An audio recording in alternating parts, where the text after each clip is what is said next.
It is time for Coach's Comments being brought to you by Southside Auto Tech. I'm Joel Norman. I'm joined by the head coach of the Stars, Rocky Russo. And Rocky, what can you even say about this one? This had it all. That was probably the most exciting, easily the most exciting final 5 minutes of a game this season. What can you say about your team's ability to come back from a 2-goal deficit with 48 seconds remaining and win this game?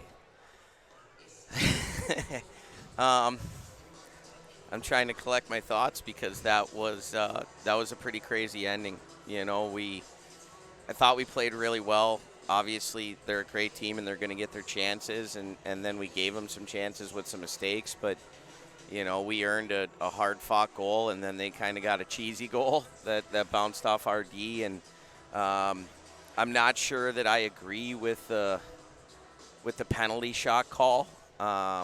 I'd have to go back and look at it again. I thought maybe that would have been more of a 2-minute minor situation, but you know, I guess I understand where he's going with that one. But you're playing well, and the game's well within a W, and all of a sudden it's 2 on them. You know, and then they get the empty netter, and it's 3-1. There's 48 seconds left, and the guys looked at me and I said, get back out there. There's plenty of time. Get back out there. And so, you know, obviously scoring 7 seconds later gives us that opportunity. But to say that we had a good win probability down 3-1 with 48 seconds left, I'm not the biggest analytical guy in the world, but I would tell you that we probably would be in the single digits at that point. A little bit smaller by that point in the game, but your guys went out there and immediately responded. You know, the puck found its way right to Tanner. He gets that shot off. Next thing you know, it's in the back of the net because of, you know, Mason being right there. It felt like because of how quickly that goal came, it left you the best chance. And I think it's one thing if it comes 15, even 20 seconds later, but 7 seconds later, yeah, that's exactly what 7 seconds later gave you guys a chance. Yeah, and when you've got that much time, and even still, we ended up with a D-zone face-off in that 48 seconds. So we were able to get it down, and you know, Tanner made an unbelievable play to go dead angle off the goalie's foot from below the goal line, and that made all their guys' feet turn down, and it ends up on Doug's tape, and it's in the back of the net with 1.3 seconds left. So what a crazy 5 minutes, what a shift in momentum back and forth. And you know, those were 2 really big points for us. Waterloo won and Tri-City lost in overtime, so I think we've put a nice little cushion between us and Tri-City now, and you know, we're still right there, a point behind Waterloo. I love that you brought up that play by Tanner, because to me that's obviously the play of the game. Just getting a shot off there at all to force that kind of rebound. What can you say about his efforts? He assisted on all 3 of those goals in the final 3 of the game to give you guys the win.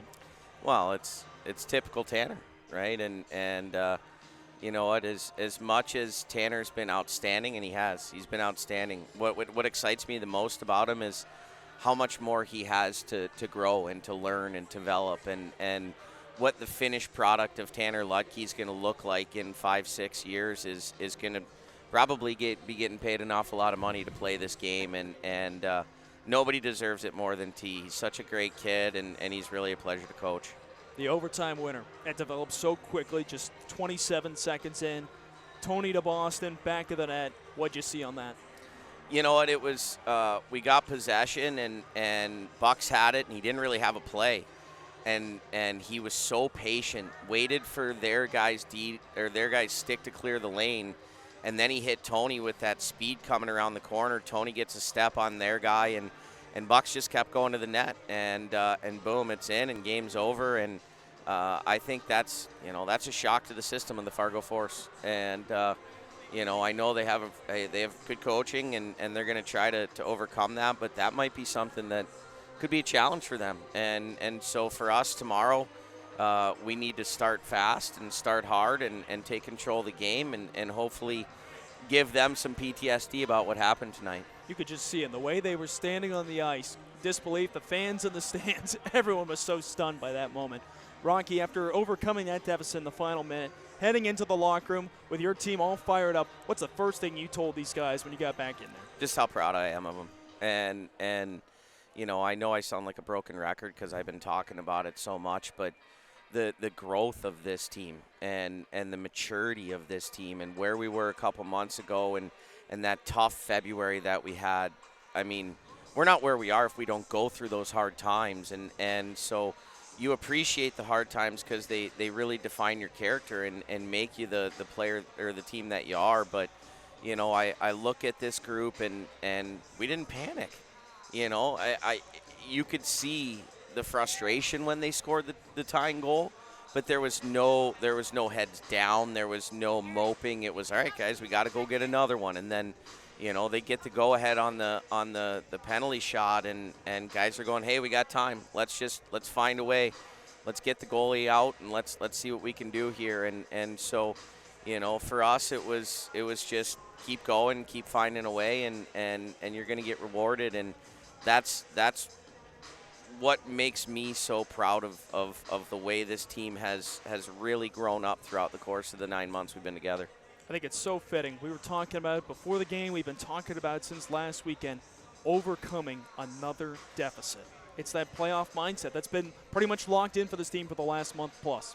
Yeah, and we had to, right? We had no choice. We were staring fourth in the face, and maybe worse if we continued on the road we were on in February. But like I said, I don't think we're the team we are right now if we don't deal with those hard times in February and the losing streak and really being able to take a hard look in the mirror at what we wanted and what it was going to take to achieve that. And our guys have been responsive. And the other thing is they know that their time is numbered and limited, right? And I tell the guys every year, this team will only sit together as it's exactly constructed until the end of the season. And then everybody will disperse. Some guys will go to college, some guys will go here, some guys will go there. Not everybody comes back. You have a finite amount of time with these brothers. And we need to make sure and take advantage of every day. Make today a great day. And I think they realize we really like each other. We really enjoy being around each other. We appreciate the culture that we've built. We love playing for each other. And we don't want that to end. And so let's make sure and enjoy every day. Let's make every day a great day. And let's win as many hockey games as we can so that we can stay together for as long as we can. 3 games left in the regular season. Of course, postseason right around the corner. A huge win here down the stretch. Rocky, thank you for the time. We'll talk to you tomorrow. Thanks, Joel. That's the head coach of the Stars, Rocky Russo, on Coach's Comments, being brought to you by Southside Auto Tech.